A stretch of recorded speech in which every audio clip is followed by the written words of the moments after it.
So from OED we are moving on to a totally different topic. Something related to prevention of infection in diabetes. So to speak on that, eminent speaker, none other than Dr.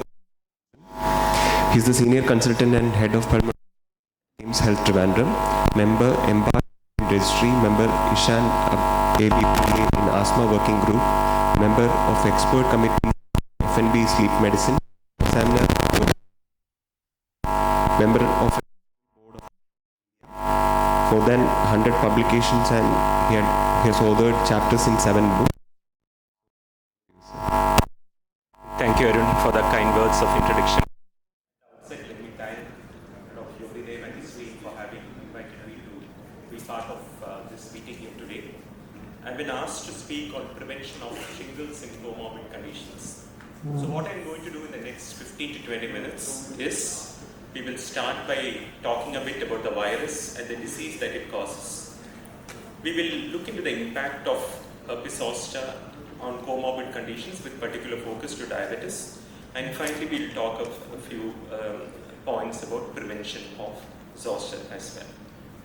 Now, we all know that herpes zoster is a condition which is caused by reactivation of varicella zoster, which lies latent in the neuron ganglia. And the importance of herpes zoster is because of the fact that it produces acute pain. We all know that quite well, and it also causes a reduction in the quality of life. But more importantly, what is the important fact is that the post-herpetic neuralgia, the pain that persists for months together, at least for 6 months, is what is the most important complication that herpes zoster causes. With an advancing aging population, which more patients having comorbid conditions, and with a lot of patients who are on immunosuppressive agents, the incidence of herpes zoster is actually on the rise, and something which we should actually take a note of. There are several comorbid conditions which actually increase the risk for developing herpes zoster. Importantly are asthma, diabetes mellitus, chronic kidney disease, cardiovascular diseases, COPD, and even psychological stress and even physical trauma actually increases the risk of developing herpes zoster.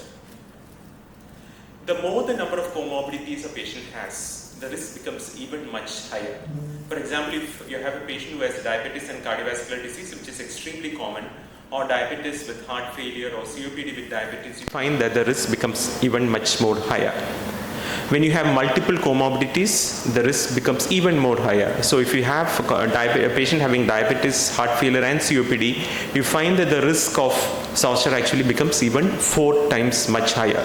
So these are all the important things that we should keep in mind to identify the right patient so that the patient is prevented from going on to developing zoster. Recurrence of herpes is also an important factor which we often overlook. We often think once in his life, we feel protected for life, but this is not true. So on the left, you have a study from Germany, and you use the pointer here, which actually looks into the chance of recurrence of herpes zoster. So they stratified patients into various age groups, and then they subdivided them whether they had some underlying comorbid condition or not.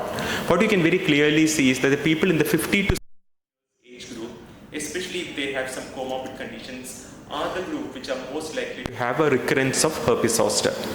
And in particular, certain conditions, if they are present, again it increases the risk for recurrence of herpes. And this includes chronic kidney disease, diabetes, hypertension, and dyslipidemia. So these are all factors which will likely recurrence of herpes zoster in a patient who has already got herpes zoster.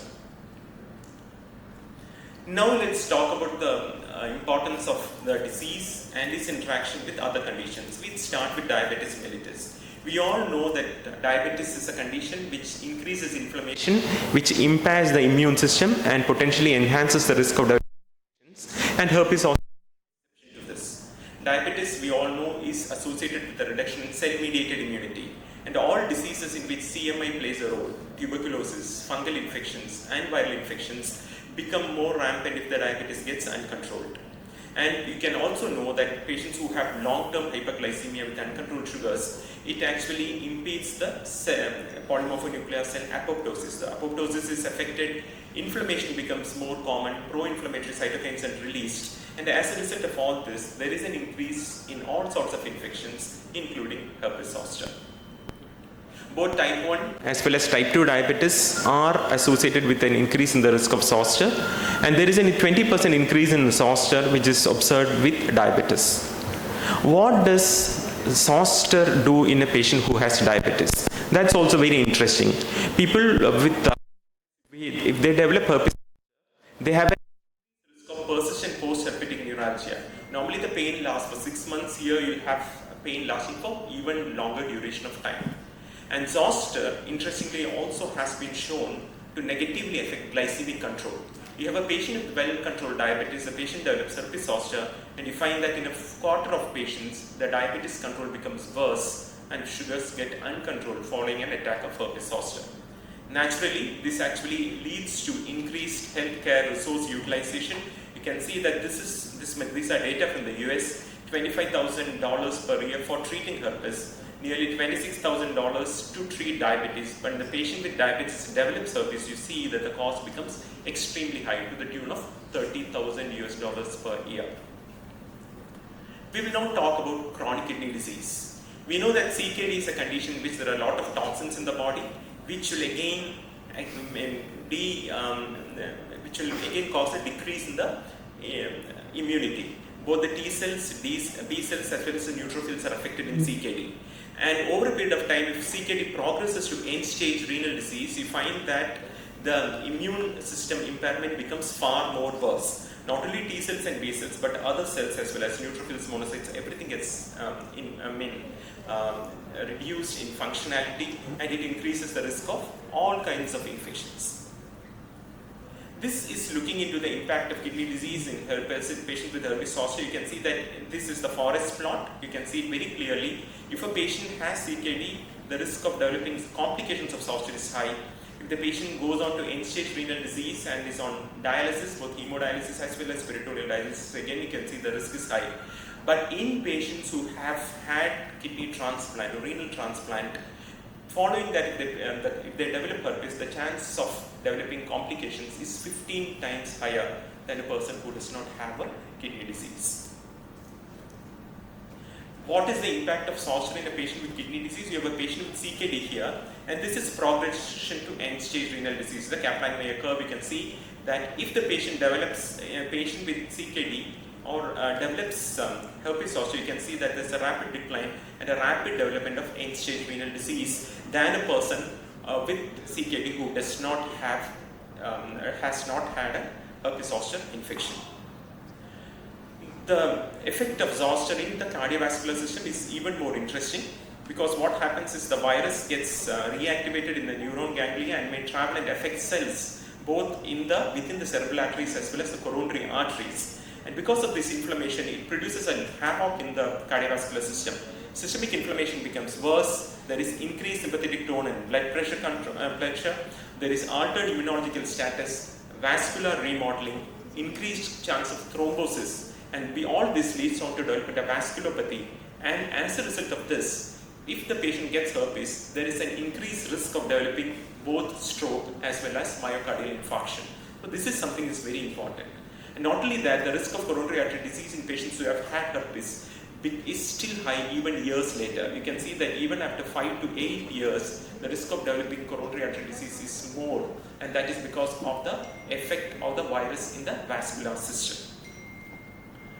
So 30 days post developing herpes zoster, there is an 1.3-fold increased risk of developing myocardial infarction. We have seen this with influenza. Within the first week of influenza, there is a 2 to 3-fold increased chance of developing cardiovascular complication.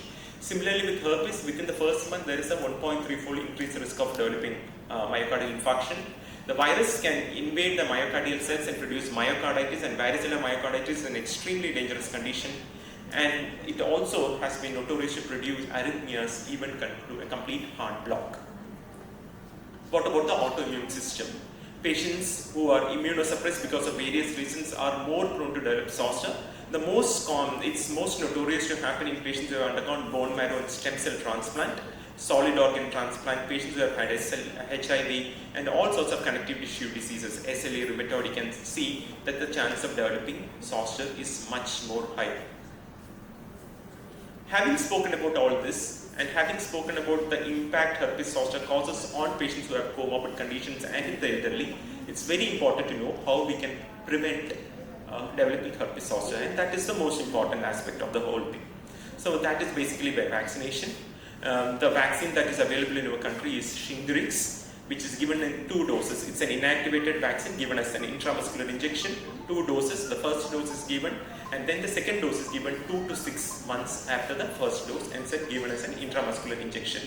What we need to remember is that this is a vaccine which is to prevent development of herpes zoster and not varicella zoster.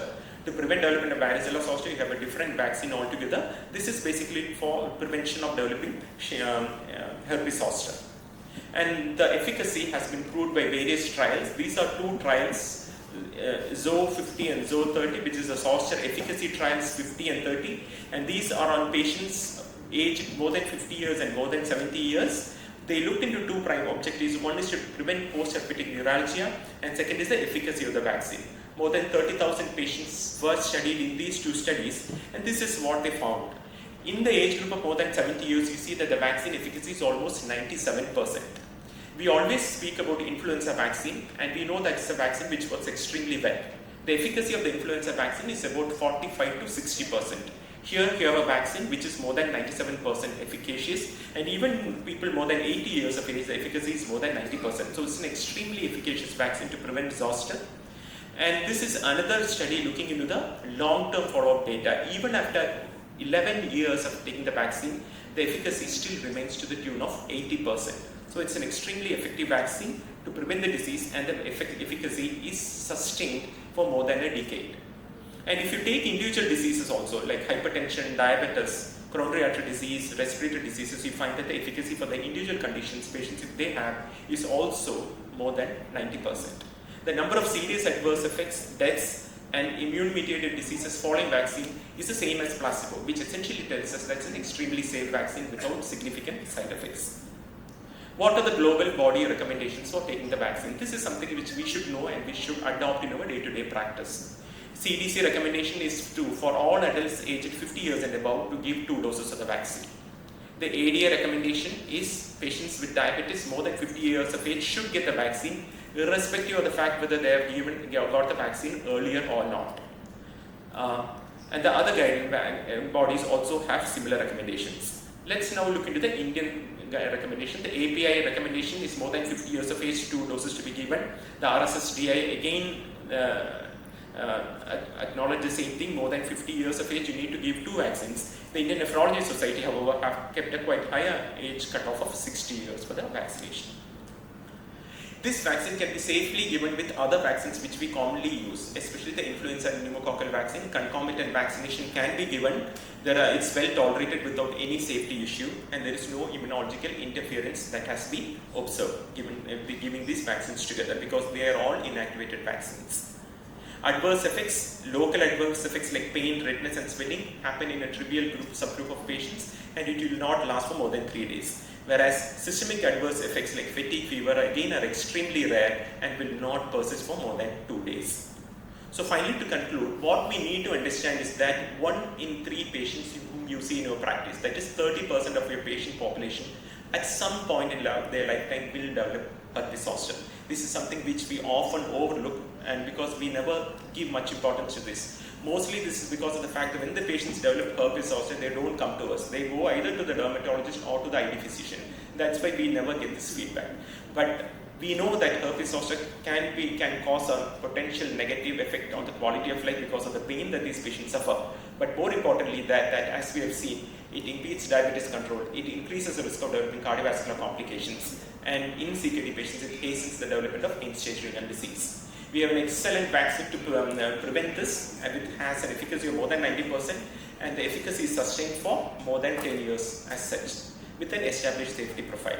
Hence, as physicians, you and me, our duty is to identify the right patient of our patient population who are eligible for the vaccine, educate them, and give the vaccination so that we can prevent the disease and prevent the complications of this disease can cause on other organ systems and thereby improve their quality of life as well. Thank you very much indeed for the kind attention. Thank you, sir. Like what you said was right. Like we don't give importance to herpes zoster infection or preventing infection among our patients. So I would like to know, among your patients, have you come across any adverse events? No, as far as my experience with shingle vaccine, it's a recent vaccine because it's been available only for the last 1 or 2 years. All the patients have taken, it's same as what we find with influenza as pneumococcal vaccine, just local pain or very rarely fever that happens on the first day. That's the only adverse effects that is, no serious adverse effects have been seen. That was a nice presentation. Suppose a person has got herpes zoster recently, after what time he or she can take the first vaccine? Ideally, it's ideal to wait at least more than 8 to 12 weeks before you give the vaccination. The only problem is because the one vaccine cost 8,800 rupees. The cost of the And vaccine. you have to give 2 vaccines. So that's the biggest problem. Yes, I do agree with that. Cost is the biggest impediment. Yeah, I think cost is the main concern, but the statistics which you have shown with regard to the expense of managing the complications, I think you have to give patients these vaccines to prevent. Yeah, cost benefit. Yeah. Should be considered. So why is it different from the varicella vaccine? It's the same virus. Virus is same, but the vaccine is different because this is basically which is intended to prevent the development of zoster. Varicella vaccine is a totally different vaccine which is to prevent chickenpox in a person who has never got it before. So these are all patients who have had varicella before, and this is something to prevent development of that. If there are no more questions, I think we will conclude the session. Thank you, sir. Thank you. Thanks.